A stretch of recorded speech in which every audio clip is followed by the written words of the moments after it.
Today morning in the newspapers, I have seen this news item stating that the airport authorities have deliberately dishonor the former Chief Minister of Andhra Pradesh by not providing him necessary private transport to get into the airport, and that he was frisked like all other passengers at the airport. It looked a little news item without much of a substance and laughable at the least.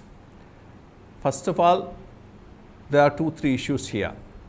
In any of the Western countries or Western democracies, it's very common to see even those who are in office, either the presidents or the prime minister, cycling and coming to a park and spending their time along with the other people there, or taking a metro, going home and things like that.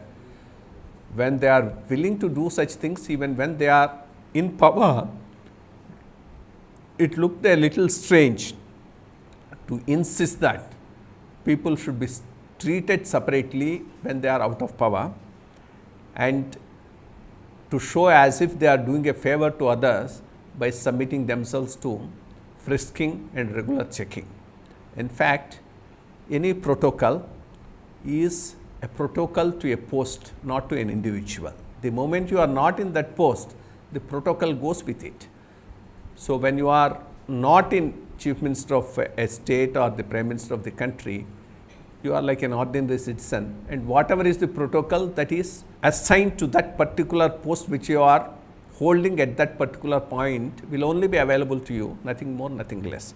So, I think there was no particular reason to make a big issue of it and try to project as if it was deliberately done to defame him. There is nothing like defaming him. In fact, it is in the interests of the other passengers that the VIPs also submit themselves to normal security checks and frisking, because it is not a protection for the VIP that is thought of when these systems are introduced. It is more from the point of view of the protection for the other passengers. Even if there are some exemptions to this, I for one feel should immediately be taken away, whether it is the Prime Minister of India or the President or whatever it is.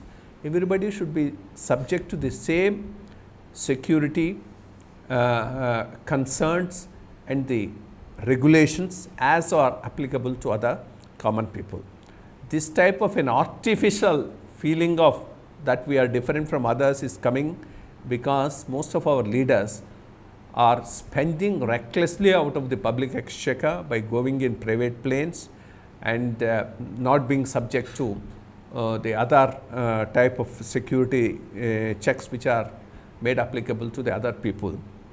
And suddenly when the power goes and you are subject to the normal routine of security check, you feel that some dishonor was done to you, which may not be correct. And I think it was a news which had no value, but has been made front page news in some of the newspapers today in Andhra Pradesh.